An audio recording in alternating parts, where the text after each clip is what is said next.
Hi everybody, welcome back to the channel. In today's video we're going to be talking about catnip.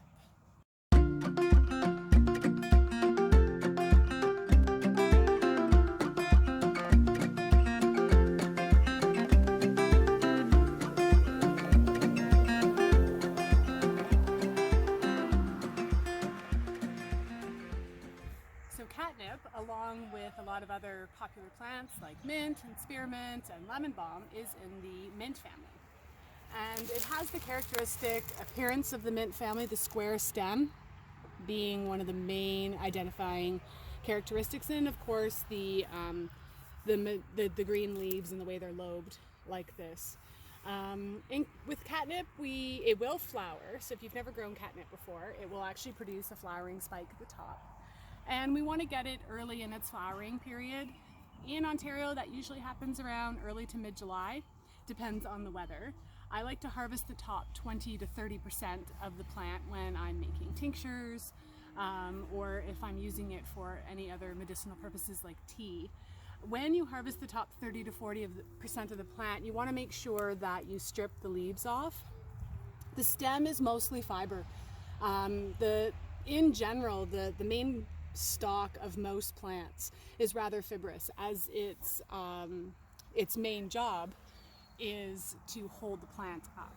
So in terms of medicinal properties, you're not getting as much if you include the stalks. So when you're harvesting for things like tincture and stuff, be cognizant of that you will be discarding the main stalk of the plant. Catnip, has a bit of a reputation for only being for cats.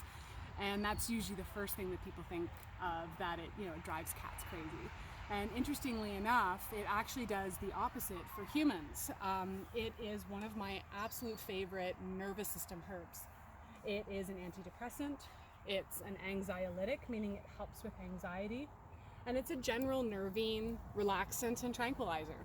So in terms of medicinal properties, it actually does the opposite for humans as it does for cats.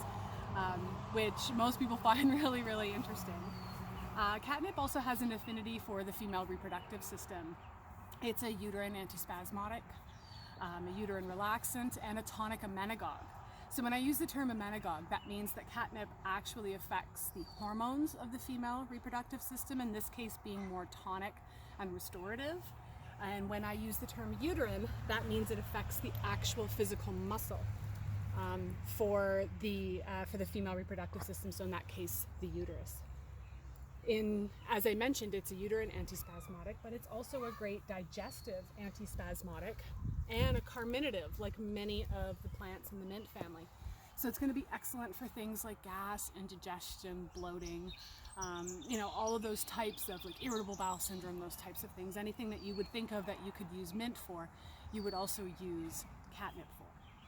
I also really like growing it because it's an excellent fever herb and it tastes really nice. So it's a great plant to use if you have young children and you're dealing with feverish conditions. Catnip tea is rather pleasant, and you can blend it with things like chamomile and mint, making it even tastier. And so it makes a really great, a fever ally if you have young children. The leaves are really, really fuzzy. I wish there was a way to be able to show you on camera what it looks like. I also really like having it for heart conditions as well. While it's not a strong cardiac necessarily, it does do really well in formulations for people where there is definitely a nervous system component to their heart condition, because it's really great for high blood pressure. So if I have a client whose blood pressure is aggravated, due to stress and those types of things, I really like to include catnip in their formula because it'll, as I mentioned before, it's going to help with things like anxiety, depression, and general stress-related conditions, but also help to regulate the blood pressure. It's actually amazing that our plant has gotten this big, because we do have an outdoor cat. So yeah, that is, another thing I wanted to talk about was its bug repellent properties. There's actually been tons of research comparing catnip to DEET. In most cases, the research has been on the essential oil. I actually just prefer to infuse it in witch hazel. And I do have an older video about using catnip as a bug repellent, so you can check that video out as well. And it works quite well, especially at deterring flies and mosquitoes particularly. It doesn't really seem to have any strong effects in terms of ticks and that sort of thing. So we'll get another nice close look at catnip before we finish off this video.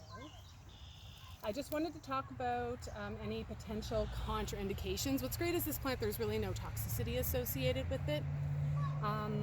Because it does have an effect on the hormones of the female reproductive system, you do want to avoid it during pregnancy if you don't have any training in terms of using medicinal herbs. It's definitely not a plant that you want to muck around with when pregnant, and you would want to use with caution if you're on oral contraceptives or if you're on any heart medications as well. That's a plant that you just want to be a little bit more cautious with. In general, when a plant has strong properties such as things like hypotensive, reducing blood pressure, or antidepressant properties, you want to be very careful when combining it with medications that have the same effects. So that's just a general great rule of thumb. So if you're on an antidepressant, you might want to consult with a herbalist before taking antidepressant herbs.